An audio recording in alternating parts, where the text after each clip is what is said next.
How many times you heard this thing from many people that if you want to speak in English very well or want to be fluent, you don't need to focus on grammar.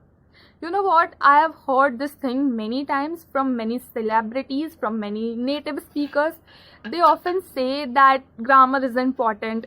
You don't need to focus much on grammar. But is it true? Really, you don't need to focus on grammar? Let's uncover this thing. So, you know what?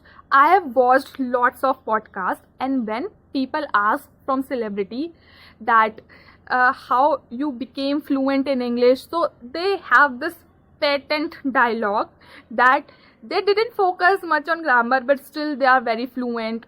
So they tell everything about them, but they didn't disclose this thing that they had environment.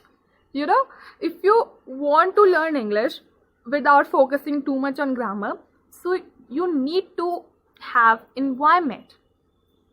Maybe they were not maybe they had environment. That is the reason why they often say that they didn't focus on grammar and this and that. But in India, this is a huge struggle to create environment in which we can speak English, we can talk with people in English. This is the huge struggle. If you are coming from slum area, village background, and from that area where nobody speaks English, okay, we have to create environment forcefully, and then we start our journey. So this is the biggest obstacle in front of us. But they don't tell you that they had an environment. That's the reason why they are very fluent in English. Because if you observe those people, they speak very well English with good grammar rules. They don't do mistakes. Yeah, most of the time they do mistakes. Not most of the time. Sometimes they do mistake, but not very often. Okay, so you should learn grammar. And so I'll give you example. Okay, and if you're still thinking that you can be fluent without learning and without focusing on grammar, so yes, you can be fluent, but you will not make any sense.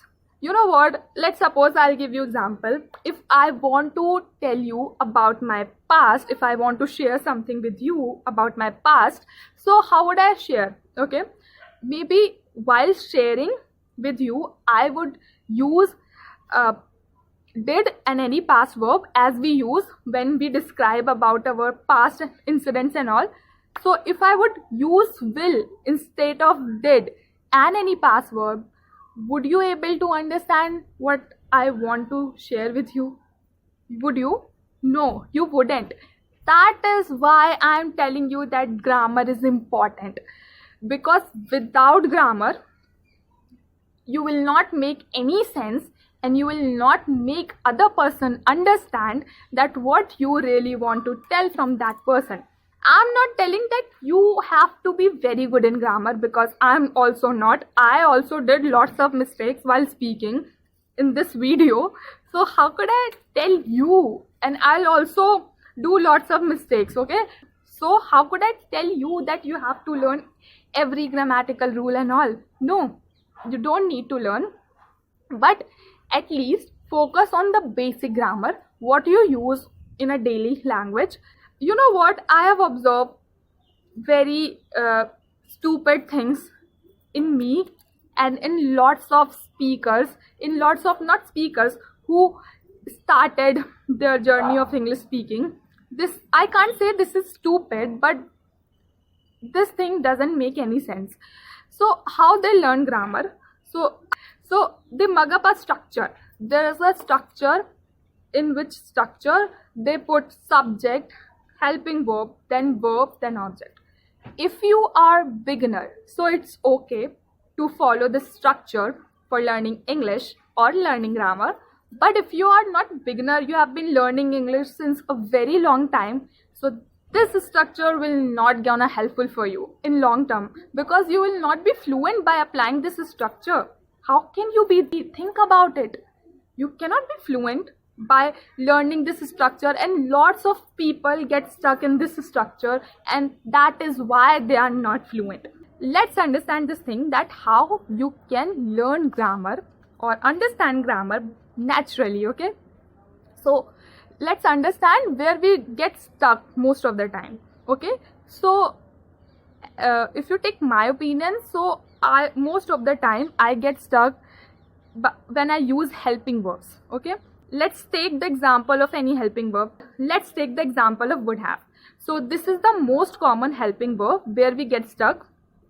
Okay, so we use would have when we need to describe any imaginary thing. Suppose I'll give you example in Hindi.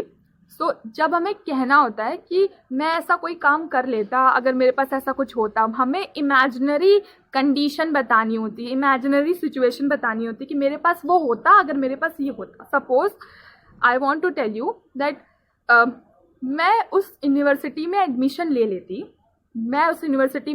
लेती अगर मेरे पास पैसे होते.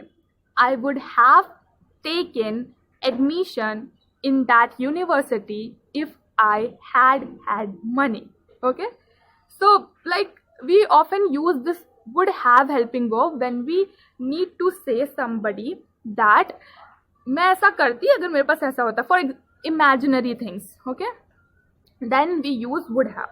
So we should understand the concept behind every helping verb, why we use it, when we use it, and that is how you can speak English easily without any hesitation, without any mistake and all.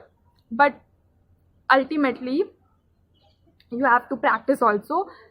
Without practice nothing gonna happen. So you have to practice also.